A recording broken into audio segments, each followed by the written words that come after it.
오늘 주일을 지나고 고향으로 내려가시는 분들 많이 계실 텐데 안전하게 잘 다녀오시기를 바라고, 한가위가 풍성하듯이 주님의 은혜도 여러분의 생애 가운데 넉넉하고 또 풍성하게 그렇게 경험되어지는 절기가 되시기를 축원합니다. 이스라엘 백성들이 본격적으로 애굽에 거주하기 시작한 것은 요셉 때의 일입니다. 이후 약 430년 동안 이스라엘 백성들은 애굽에 정착하여 살았습니다. 그런데 총리였던 요셉이 사망하고 정권이 교체되고 또 이스라엘 사람들이 점점 많아지기 시작하면서 이스라엘 사람들은 노예와 같은 생활을 하게 됩니다. 애굽의 지도자였던 바로는 급기야 남자 아기들을 다 죽이고 여자 아기들만은 살리는 그런 명령을 내리게 되었고, 실제로 수많은 아기들이 나일강에 던져지고 또 죽임을 당했습니다. 오늘 본문에 등장하는 이 모세가 바로 그런 시기에 태어났던 인물입니다. 이 모세의 부모는 바로의 명령을 거역하고 한 3개월 동안이나 모세를 집안에서 숨겨서 키웠는데, 아이가 자라고 점점 더 키울 수 없게 형편이 되어서 이제 그 아들을 갈대 상자에 담아서 나일강으로 데려가게 됩니다. 그런데 바로의 딸이 이 상자를 발견하고 그를 양자로 삼게 되어서 그가 바로의 딸의 아들로 왕궁에서 성장하게 됩니다. 그에게 모세라는 이름이 붙여졌는데, 모세라는 이름은 건져내었다, 그런 뜻입니다. 그가 바로의 왕궁에서 자라나고 또 성장하는 과정에서 오늘 본문 10절과 11절 사이에 수십 년간의 간격이 있는데, 바로 이때 그 어느 시점에선가 모세는 자기가 애굽 사람이 아니고 이스라엘 사람, 히브리 사람이라는 것을 깨닫게 됩니다. 오늘 본문은 모세의 나이가 40세 때쯤 되었을 때의 이야기를 우리에게 들려주고 있습니다. 오늘 우리가 세 가지 관점에서 이 모세를 살펴보려고 합니다. 첫 번째는 모세가 감정을 다스리는 일에 매우 미숙했던 사람이었다 하는 것입니다. 여러분, 오늘 본문 11절 말씀을 한번 같이 읽겠습니다. 모세가 장성한 후에 한 번은 자기 형제들에게 나가서 그들이 고되게 노동하는 것을 보더니 어떤 애굽 사람이 한 히브리 사람 곧 자기 형제를 치는 것을 본지라. 애굽 사람이 자기의 형제인 히브리 사람을 치는 것, 그가 맞는 것을 보면서 모세는 피가 끓어올랐습니다. 생각해보면 모세는 양자이기는 했지만 그러나 바로의 혈통을 잇는 그 공주의 아들이었습니다. 왕궁에서 평생을 살아왔던 그에게 이런 사소한 싸움과 다툼, 이집트의 감독자가 히브리인을 치는 이러한 일을 말리는 것, 이것은 모세가 폭력을 사용하지 않아도 충분히 할 수 있었던 그런 일입니다. 그런데 모세는 그 마음 가운데서부터 끓어오르는 분노를 참지를 못하고 그만 이 애굽 사람에게 무력을 행사하고 맙니다. 특별 새벽 기도 기간에 성령의 열매를 하루에 한 가지씩을 묵상했죠. 여러분이 9가지의 성령의 열매 가운데 제일 마지막에 나오는 열매가 무엇인지 아십니까? 바로 절제입니다. 절제라는 이 말은 엔크라테이아라는 말인데, 영어 성경에 이 절제라는 열매를 찾아보면 셀프 컨트롤, 스스로를 다스리고 제어한다, 그런 의미로 해석을 해 놓았습니다.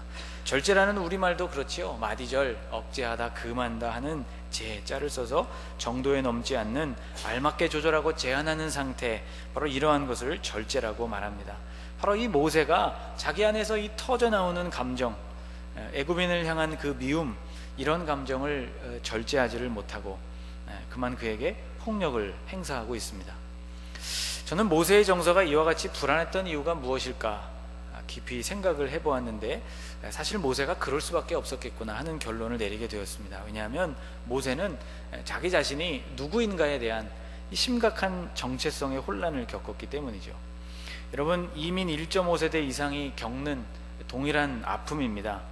성장 과정에서 이들은요, 심각한 정체성의 위기를 겪습니다. 이민 1.5세대, 그러니까 어릴 때 외국으로 가서 거기에서부터 살았던 세대를 말하는 것이죠. 여러분, 한 어린이가 미국으로 이민을 갔다고 여러분 한번 생각해 보십시오. 이 아이가 자라나면서 그는 절대로 자기가 한국 사람이라는 생각을 잘 하지 못하면서 삽니다. 왜냐하면 혈통적으로 우리 아버지 어머니가 한국 사람이라는 것을 그가 알아도 그가 어린 시절부터 자라고 또 만나고 생활하는 모든 문화가 그 미국 안에 있기 때문입니다. 영어를 쓰고 영어로 생각하고 영어로 꿈꾸고 영어적인 사고를 하면서 자기가 미국인이라는 사실을 한 번도 의심해 본 적이 없는데, 그런데 그가 자라나고 특별히 사춘기를 겪게 되면서 내가 다른 사람들과 조금 다르다는 것을 깨닫게 됩니다. 그리고 다른 사람들이 자신을 좀 다른 눈으로 보고 있다는 것을 깨닫게 되는 것이죠. 나는 누구인가 하는 혼란에 빠지게 되는 것입니다. 나는 내가 분명한 미국 사람이라고 생각하고 그동안 자라왔는데 다른 사람들이 나를 그렇게 봐주지를 않았다는 것이죠. 그럼 나는 한국 사람인가? 이렇게 생각을 해보면 핏줄은 한국이 분명한데 한국말도 못하고 표정이나 제스처가 다 한국적이 아니기 때문에 한국 사람들조차도 자신을 한국인으로 여겨주지 않는다는 사실을 깨닫는다는 것이죠. 정말 나는 누구인가 하는 심각한 고민에 빠지게 되는 것이죠. 오늘 본문에 나오는 이 모세가 바로 그러한 고민과 방황을 오랫동안 했던 사람이었던 것 같습니다. 모세는 바로 왕의 손자였지만 애굽 사람으로 인정받지도 못했고, 혈통적으로는 히브리인이었지만 히브리인들에게도 인정을 받지 못했던 사람입니다. 오늘 본문 14절을 보면 싸움을 말리는 모세에게 히브리인들이 그에게 이렇게 이야기를 합니다. 같이 한번 읽어볼까요? 그가 이르되 누가 너를 우리를 다스리는 자와 재판관으로 삼았느냐? 내가 애굽 사람을 죽인 것처럼 나도 죽이려느냐? 모세가 두려워하여 이르되 일이 탈로 되었도다. 누가 너를 우리를 다스리는 사람, 우리 위에 세워진 재판관으로 누가 너를 세웠느냐고 추궁을 하고 있습니다. 히브리 사람들의 눈에 이미 모세는 동포가 아니었다는 것이죠. 애굽의 왕궁에서 자라난 귀족이었고 그 바로의 딸의 아들이었을 뿐이지, 히브리인의 문제에 그가 참견하는 것, 이것 자체가 히브리인들로서는 매우 기분 나쁜 일이었다는 뜻입니다. 또 모세는 애굽 사람들에게도 인정을 받지 못했는데 특히 바로 왕의 그 사랑을 받지 못하면서 자랐던 것 같습니다. 여러분, 오늘 본문 15절 말씀을 보면요, 바로가 그가 사람을 쳐서 애굽인을 죽였다는 소식을 듣게 되자 바로가 이 일을 듣고 모세를 죽이고자 하여 찾았다, 그런 본문이 15절에 나오죠. 여러분, 양자이긴 했어도 모세는 바로의 손자가 분명했습니다. 그런데도 모세가 애굽인을 죽였다는 소식이 들려지자마자 마치 기다리기라도 했다는 듯이 곧장 모세를 소환해서 그를 죽이려고 찾는 이 바로의 모습을 발견합니다. 이 할아버지가 좀 너무한 것이 아닌가, 여러분 그렇게 생각할 수도 있겠지만, 여러분 이 바로가 누구인지를 가만히 생각해 보신다면 마땅히 그러했겠구나라는 생각을 하시게 될 겁니다. 히브리 남자 아이들이 태어나면 다 죽여야 한다, 이 명령을 내렸던 그 장본인이 바로 이 바로였기 때문입니다. 아무리 자신의 딸이었지만 딸이 데려와서 키우기 시작한 그 아기가 히브리인이라는 것을 그가 알았을 때 바로의 눈에는 이 아기, 그 모세가 정말 눈에 가시 같은 존재였을 것이었습니다. 그러므로 모세는 누구에게도 인정을 받지 못한 것이죠. 히브리인들에게도 인정받지 못하였고 또 이집트 사람들에게도 인정을 받지 못하는, 그 자신은 누구도 아닌 채로 그 사이 어디에쯤인가 서서 성장하고 있는 그런 사람이었다는 것입니다. 모세가 이런 환경 속에서 자랐기 때문에 당연히 그의 내면은 건강하지 못했을 것이고, 이러한 내면의 감정과 분노를 건강하게 조절하고 소화해낼 수 있는 정서적인 능력이 모세에게는 없었음이 당연합니다. 결국 그는 내면에 쌓여있던 이 분노를 이집트 관리인에게 그만 고스란히 쏟고 말았던 것이죠. 모세는 감정을 다스리는 일에 매우 미숙했다는 것입니다. 두 번째로, 모세는 그를 쳐서 그만 죽는 데까지 이르게 만들었는데 이 살인이 모세가 고의적으로 저지른 일이었다는 것입니다. 여러분, 모세는 그 애굽 사람에게 손을 대기 전에 주변에 사람이 없는 것을 확인했다고 12절 말씀이 우리에게 전해주고 있죠. 12절을 보면 좌우를 살펴 사람이 없음을 보고 그랬습니다. 좌우를 살피고 아무도 보는 사람이 없는 것을 확인하고 나서야 그 애굽 사람을 치기 시작했고 결국 그를 죽이게 되었는데, 이 주변에 아무도 없었음을 그가 확인했다는 이 말이 애굽 사람을 죽이려는 의지가 분명했다는 뜻을 내포하고 있습니다. 성경에서 최초의 살인을 저지른 사람이 가인인데요, 가인에게서도 똑같은 점이 발견됩니다. 창세기 4장 말씀을 보면 가인이 그 아우 아벨에게 말하고 그들이 들에 있을 때에 가인이 그의 아우 아벨을 쳐 죽이니라, 이렇게 성경이 기록하고 있는데, 가인이 아벨에게 말했다고 하는데 무엇을 말했는지 그 내용이 우리가 가진 성경에는 나와 있지 않습니다. 무엇이라고 말했을까?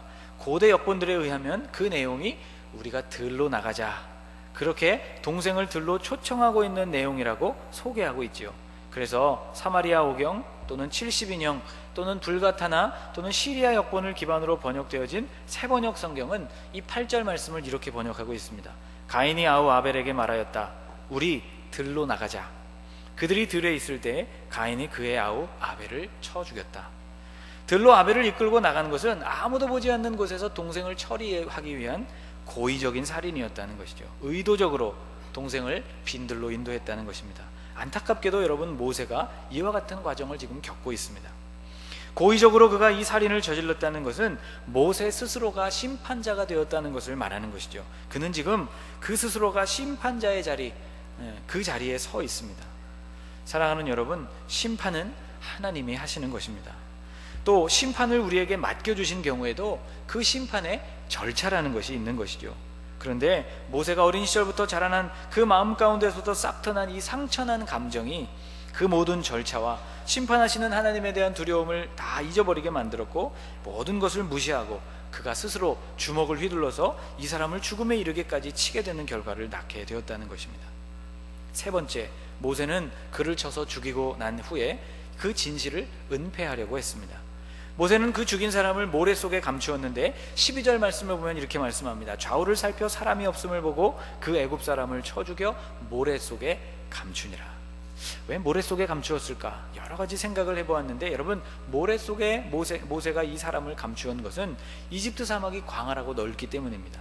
사람이 묻힌 곳을 찾기란 거의 불가능하지요. 또 이집트는 매우 온도가 높고 건조한 지역이기 때문에 모래 속에 묻힌 시신은 빠른 속도로 건조되면서 시신이 거기에 그대로 미라와 같은 형태로 머물게, 그렇게 되기가 쉽습니다. 모래 바깥으로는 어떠한 징후도 나타나지를 않기 때문에 그는 지금 사람을 죽인 이 일을 철저하게 은폐하려고 했다는 것을 볼 수 있습니다. 그러나 여러분, 아무리 감추게 되어도 진실은 드러나게 되는 법이죠. 애굽 사람을 그가 쳐 죽였다는 사실이 채 하루가 가기도 전에 드러나고 말았습니다. 그 다음날 모세가 또 한 번의 싸움에 말려들게 되는데, 이번에는 히브리 민족 그 동포끼리 서로를 치고받고 싸우는 그러한 현장입니다. 안타까운 마음으로 답답해진 모세가 그들에게 이렇게 말합니다. 13절과 14절 말씀, 이튿날 다시 나가니 두 히브리 사람이 서로 싸우는지라. 그 잘못한 사람에게 이르되 내가 어찌하여 동포를 치느냐 하매, 그가 이르되 누가 너를 우리를 다스리는 자와 재판관으로 삼았느냐. 그 뒤에 한번 같이 읽어볼까요? 내가 애굽 사람을 죽인 것처럼 나도 죽이려느냐. 모세가 두려워하여 이르되 일이 탈로 되었도다. 철저하게 숨겼던 비밀, 감추었다고 생각되는 그 비밀을 이미 그들은 다 알고 있었던 것이죠. 그들이 어떻게 이를 알았을까? 누군가 어제 일어난 그 사건을 보았거나 또는 아무도 보는 이가 없었다면 아마 모세가 구해줬던 그 사람이 그 진상을 주변에 있는 사람들에게 알렸지 않았을까, 그런 생각을 해봅니다. 모세가 아마도 그의 입단속을 철저하게 시켰을 것이 분명한데, 어쩌면 그는 모세가 자기의 생명을 구원해 준 것이 고마워서 사람들에게 그것을 알렸을 수도 있습니다. 어쨌든 여러분, 세상에 비밀이란 없습니다. 예수님 시대에 이러한 비밀을 철저하게 감추고 살아가는, 비밀을 감추는데, 속 내면을 감추는데 선수들이 있었습니다. 바로 바리새인들이 그렇다고 주님이 말씀해 주셨습니다. 누가복음 11장에 보면 화 있을진저 너희여, 너희는 평토장한 무덤 같아서 그 위를 밟는 사람이 알지 못하느니라. 이스라엘의 장례 방식에는 크게 두 가지가 있습니다. 동굴에 사람을 그렇게 안치하는 방식이 있고, 또 하나는 땅에 사람을 매장하는 방식이 있습니다. 동굴은 비교적 부유한 사람들이 사용하는 방법이었고, 매장은 일반적인 사람들이 사용하는 방법이었습니다. 그런데 매장 시에는 우리나라처럼 흙을 이렇게 쌓아서 높이 봉분을 만들고 여기가 무덤이다 하는 것을 표시하지 않고 그냥 평평하게 사람을 매장하기 때문에 회치라는 일을 통해서 여기가 무덤이라는 것을 표시하지 않는다면 그곳이 무덤인지 그냥 땅인지를 구분하기가 매우 어려웠다는 것이죠. 바로 바리새인들이 겉으로는 아주 종교적이고 아무런 문제가 없는 사람인 것처럼 겉을 꾸몄지만 사실 속에는 을의 모든 사람들이 가지고 있는 것과 같은 그러한 더러운 것들을 그 내면에 숨기고 있었다는 것을 주님이 고발하고 계신 것이죠. 아무리 숨겨도 여러분, 이러한 내면에 있는 것들은 결국 드러나게 된다는 것이 우리 주님의 가르침입니다. 누가복음 12장 2절과 3절 말씀을 한번 같이 읽겠습니다. 감추인 것이 드러나지 않을 것이 없고 숨긴 것이 알려지지 않을 것이 없나니, 이러므로 너희가 어두운 데서 말한 모든 것이 광명한 데서 들리고 너희가 골방에서 귀에 대고 말한 것이 지붕 위에서 전파되리라. 아멘. 여러분, 감추인 것은 언젠가 드러나게 되어 있습니다. 숨겨진 것도 언젠가 알려지게 되어 있습니다. 어두운 곳에서 전한 은밀한 말, 그것도 광명한 곳에서 전해지는 날이 반드시 오게 되고, 골방에서 귀에 대고 속삭이는 비밀과 같은 이야기도 결국 지붕 위에서 공개적으로 선포되는 날이 온다는 것이죠. 그러므로 여러분, 오늘 여러분과 저는 모든 것들을 감추고 은폐할 수 있다는 이 유혹에서부터 벗어나야만 합니다. 감출 수 있다는 생각에서부터 벗어나야 하는 것이죠. 인격이라는 말, 영어로 personality라는 이 말은 히라보의 페르소나에서부터 왔습니다. 원래 이 페르소나라는 말은 히랍에 있는 배우들이 무대 위에 올라서 공연할 때 쓰는 가면을 뜻했다고 합니다. 그러니 여러분, 참 아이러니하죠? 인격이라는 말 속에 가면 속에 있는 진심을 숨기고 있다는 그런 뜻이 들어 있습니다. 그러나 여러분, 아무리 우리의 인격을 숨겨도, 가면으로 우리를 포장해도 결국 우리 내면에 숨겨진 것들은 다 드러나게 마련입니다. 현대를 살아가는 여성들에게 메이크업이 필수가 되었습니다. 요즘에 그 여자분들이 제일 무서워하는 것 중에 하나가 화장기 없는 얼굴, 소위 쌩얼을 보여주는 것이라고 합니다. 그래서 모든 사람들보다도 부지런히 일어나서 아침에 그 얼굴을 감추죠. 두꺼운 메이크업 속에 본연의 얼굴을 감추고 예쁜 얼굴을 드러내는 그런 시대가 되었습니다. 가끔 그런 생각을 합니다. 이것이 화장이 아니고 도를 지나쳐서 위장이 되고 있구나, 그런 생각을 합니다. 인터넷을 보니까 화장하는 과정을 소개하는 그런 동영상이 참 많더군요. 그런데 참 화장 기술이 얼마나 발달했는지, 화장하기 전과 화장이 되어진 후에 그 사람이 절대로 같은 사람이라고 여길 수 없을 만큼 그렇게 변신해가는 과정들을 보았습니다. 여러분, 우리가 이렇게 우리를 포장하고 우리를 가꾸어도 여러분, 우리 내면에 있는 진실을 절대로 감추면서 살아갈 수는 없다는 것입니다. 모세는 이 모든 진실, 그가 내면이 불완전했고 그가 화를 참지 못했고 심판자가 되려고 했고 결국 폭력을 휘둘러서 이 한 사람을 죽였고, 그리고 모래 속에 그 사람을 다 숨겨고 아무 일도 없었다는 것처럼 그가 이 일들을 은폐하려고 했지만 결국 그것이 채 하루가 지나기 전에 다 드러나고 말았다는 것입니다. 여러분, 진실은 드러나게 마련입니다. 감추어진 것은 반드시 드러나게 되어 있습니다. 그러므로 우리는 진실을 직면해야 하고 그 진실을 해결하려고 해야 하는 것이죠. 여러분, 우리 안에 있는 더러움, 우리 내면에 있는 모든 것들 여러분, 감출 일이 아니고 이것은 주님 앞에 우리가 가지고 나와서 씻어야 할 일인 줄로 믿습니다. 우리 죄를 씻는 길, 그것은 예수 그리스도의 보혈밖에 없습니다. 사랑하는 여러분, 오늘도 감추고 싶은 유혹, 내 내면 안에 무엇인가 다른 사람들이 보면 좋지 않은 그런 것들을 여러분 감추고 살아가신다면 오늘 여러분 예수님의 보혈로, 그 보혈의 공로를 의지하여서 여러분 마음속 구석구석을 씻기 바랍니다. 아무에게도 사랑받지 못한다는 이 외로움이 모세를 감정적이고 통제불능한 사람으로 만들어 갔다, 그런 말씀을 드렸습니다. 여러분, 이후에 이어지는 광야 40년의 생활을 통해서 모세는 이 부분을 다듬어야만 했습니다. 또 이어지는 40년간의 사역의 기간을 통해서 모세는 하나님의 큰 사랑을 경험하게 됩니다. 그리고 점차 그 상처가 치유되어 가면서 지면에서 가장 온유한 사람으로 그는 변화되어 갔습니다. 여러분은 어떠십니까? 혹시 모세와 비슷한 이러한 정서적이고 감정적인 어려움을 여러분이 겪고 계십니까? 여러분, 오늘 이것을 기억하십시오. 하나님께서 여러분을 사랑하신다는 것을 기억하십시오. 오늘 주님이 여러분 곁에 계시다는 것을 기억하십시오. 내 곁에 아무도 없어서 도대체 나는 여기에도 속할 수 없고 여기에도 속할 수 없고 나는 외로운 사람이라고 여러분 생각하신다면, 여러분 온 세상을 여러분을 다 버릴 때 주님은 당신의 생명을 여러분을 위해서 내어주시고 우리를 위해서 죽어주신 분이라는 이 분명한 사실을 기억하시는 여러분들이 되시기 바랍니다. 여러분, 또 우리가 감정에 사로잡혀서 모세와 같이 스스로 심판자의 자리에 서려고 하는 때가 있습니다. 여러분, 이때 우리는 성령의 도우심이 필요합니다. 성령께서 우리를 도와주셔서 우리 스스로를 통제하고 우리 스스로 절제하고 그 모든 심판을 주님께로 고스란히 맡겨드릴 수 있는 마음, 여러분 성령님을 의지할 때 이것이 가능합니다. 내면의 죄와 더러움을 여러분 감추고 싶어질 때 여러분 그 문제를 직면하시기를 축복합니다. 오직 보혈의 능력으로 그것을 여러분 씻어내시기를 주님의 이름으로 축복합니다. 오늘 하나님의 말씀을 정리하면서 여러분의 내면에 있는 여러분 이런 감정적인 문제들, 또 스스로 심판자가 되려고 하는 교만한 마음들, 또 우리의 내면에 있는 어떤 것이라도 감추고 싶은 마음이 여러분 들 때 성령의 도우심으로 여러분 그 내면이 잘 정리되고 해결되고 씻어지고 온전히 회복되어서 이 새로운 한 주간도 여러분 주님의 도우심으로 승리할 수 있게 되시기를 축복합니다. 추석이 다가옵니다. 여러분, 제가 경험한 바로는 이러한 명절 즐거워야 하고 마음이 참 행복해야 하는 이러한 시간들이 어떤 사람들에게는 스트레스와 아픔과 어려움을 가중시키는 그러한 시간이기도 한다는 것을 보아왔습니다. 사랑하는 여러분, 주님이 여러분과 함께 계시고 이 주간에도 여러분의 마음을 꼭 붙잡아 주셔서 우리 내면이 하나님이 주시는 평안과 평강과 온유한 열매를 맺는 귀한 한 주간의 삶이 되시기를 주님의 이름으로 축복합니다. 기도하겠습니다. 하나님, 오늘 우리가 이 끓어오르는 감정을 잘 다스릴 수 있는 절제의 열매를 맺는 하나님의 사람들이 되기를 소원합니다. 하나님, 우리 스스로가 심판자의 위치에 서려고 하는 교만한 마음들을 내려놓고 하나님께 맡기게 하여 주시옵소서.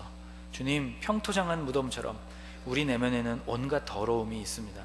진실을 은폐하고 싶은 유혹이 우리의 삶에 있습니다. 하나님, 진실을 마주하게 도와주시고 주님 앞에 고백하게 도와주시고 그것을 다 드러내게 도와주시고 예수님의 보혈로 우리의 내면을 씻어주셔서 우리가 정결하고 거룩한 하나님의 사람으로 살아가게 하여 주시옵소서. 하나님, 민족의 명절 추석을 맞이하면서 우리의 마음이 여러 가지로 어려울지도 모르겠습니다. 우리의 마음이 폭발하기 직전까지 모세와 같이 그렇게 갈지도 모르겠습니다. 사랑의 주님, 오늘 이번 주간에 우리의 마음을 붙잡아 주셔서 성령께서 우리의 마음을 꼭 붙잡아 주셔서 우리의 마음에 평강이 넘치게 하여 주시고 넉넉히 이해하고 또 용서하고 용납하는 마음을 허락하여 주셔서 우리로 하여금 우리의 마음과 감정을 잘 다스리는 주님의 평강을 온전히 누리는 한 주간의 삶, 그러한 명절이 될 수 있도록 축복하여 주시옵소서. 예수님의 이름으로 간절히 기도하옵나이다. 아멘.